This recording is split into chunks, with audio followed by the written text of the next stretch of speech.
What is your favorite quote from a fictional character? A cigarette is the perfect type of a perfect pleasure. It is exquisite, and it leaves one unsatisfied. What more can one want? The moment one sits down to think, one becomes all nose, or all forehead, or something horrid. Look at the successful men in any of the learned professions. How perfectly hideous they are.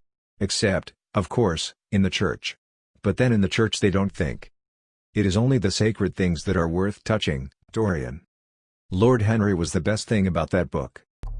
For those of us who don't know the whole quote, like me, and since no one quoted it, here it is. Let me tell you something you already know. The world ain't all sunshine and rainbows. It's a very mean and nasty place, and I don't care how tough you are, it will beat you to your knees and keep you there permanently if you let it.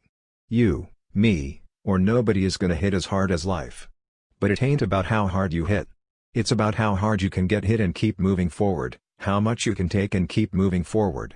That's how winning is done. Now if you know what you're worth, then go out and get what you're worth, but you gotta be willing to take the hits, and not pointing fingers saying you ain't where you wanna be because of him, or her, or anybody.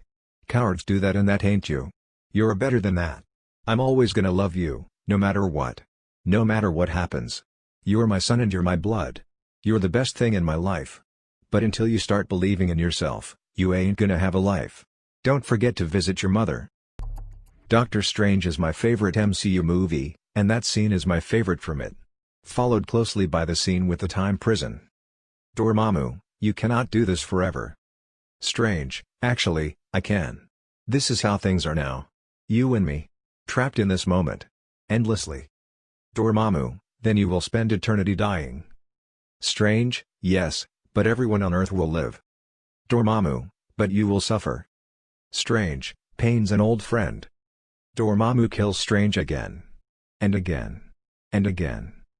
Dormammu, and this. You will never win. Strange, no. But I can lose. Again. And again. And again. Forever. That makes you my prisoner. For me, that was when his redemption arc was complete. When he finally realized everything was not about him, and accepted the fact that he could, and would, die repeatedly for eternity in order to save humanity. A selfless act that nobody would even be aware of. Contrasting with his previous life that was dependent on accolades and recognition of his talents. I'd watch that movie every day if I could. It needs his gestures and body language as he's doing it rather than just the quote "but how do I get from here to there?" Really cemented my believing he was a talented doctor. Not "I can't do it," not "how do you do it?" But "what are the steps to take me from where I'm at, to where you're at?" Film didn't always put its best foot forward, and the plot structure was way too similar to Iron Man. But I think it may actually be my favorite solo hero MCU film. Just love the vibe of it. Though I'm sad the director won't be returning, since that means there's likely to be a stylistic divide in the sequel.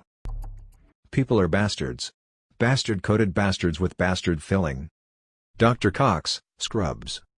Edit, said to Molly Clock, not JD, please stop re-informing me. You see Dr. Wen in there? He's explaining to that family that something went wrong and that the patient died. He's gonna tell them what happened, he's gonna say he's sorry, and then he's going back to work. You think anybody else in that room is going back to work today? That's why we distance ourselves. That's why we make jokes. We don't do it because it's fun, we do it so we can get by. And sometimes because it's fun, but mostly it's the getting by thing. Let me give you some advice, bastard. Never forget what you are, the rest of the world will not. Wear it like armor, and it can never be used to hurt you. What the hell do you know about being a bastard? All dwarves are bastards in their father's eyes. Tyrion Lannister to Jon Snow. The whole series could be on here mostly harmless. The Hitchhiker's Guide to the Galaxy describes the marketing department of the Sirius Cybernetics Corporation as a bunch of mindless jerks who'll be the first against the wall when the revolution comes. Curiously, an edition of the Encyclopedia Galactica which fell through a rift in the time-space continuum from 1,000 years in the future describes the marketing department of the Sirius Cybernetics Corporation as a bunch of mindless jerks who were the first against the wall when the revolution came. I love Douglas Adams. Hawkeye, war is in hell. War is war, and hell is hell. And of the two, war is a lot worse. Father Mulcahy, how do you figure that, Hawkeye? Hawkeye, easy, father. Tell me, who goes to hell? Father Mulcahy, sinners, I believe. Hawkeye, Exactly. There are no innocent bystanders in hell. War is chock full of them. Little kids, cripples, old ladies. In fact, except for some of the brass, almost everybody involved is an innocent bystander. Cave Johnson, when life gives you lemons, don't make lemonade. Gladys, yeah. Cave Johnson, make life take the lemons back. Gladys, yeah. Cave Johnson, get mad. Gladys, yeah. Cave Johnson, I don't want your damn lemons, what the hell am I supposed to do with these? Gladys, yeah, take the lemons.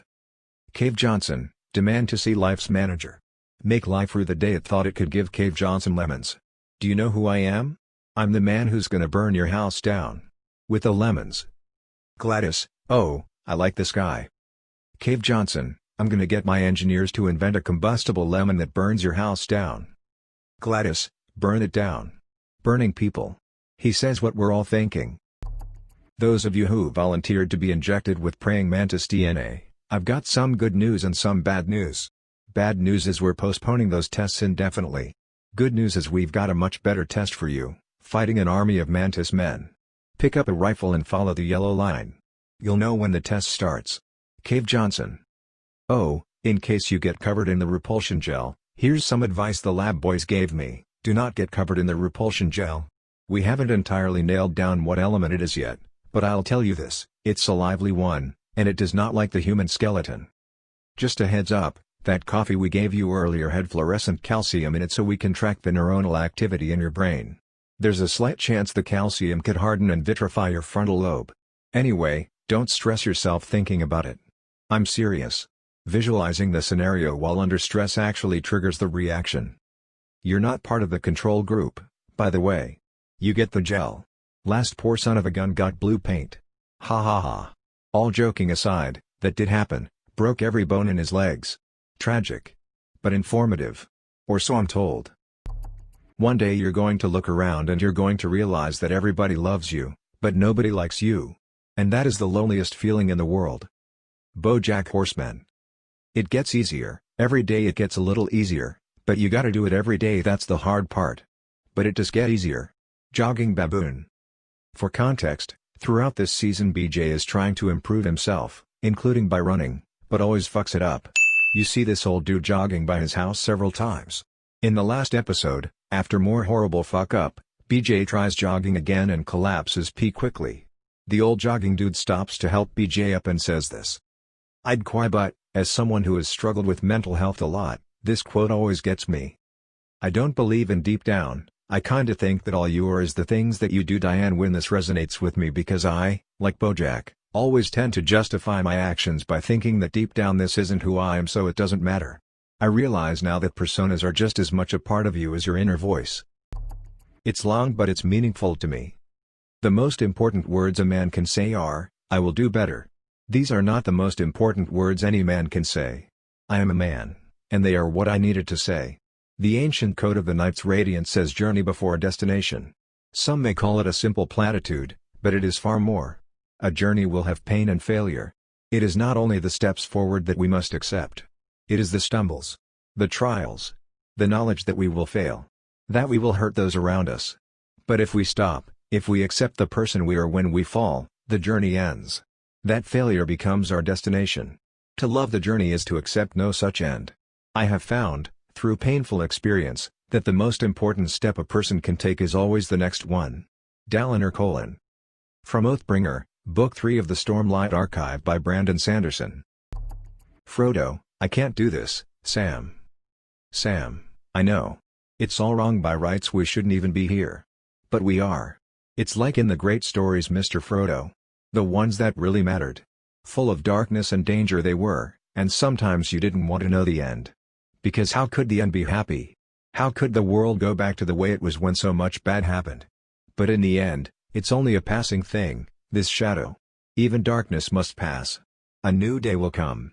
And when the sun shines it will shine out the clearer. Those were the stories that stayed with you. That meant something. Even if you were too small to understand why. But I think, Mr. Frodo, I do understand. I know now.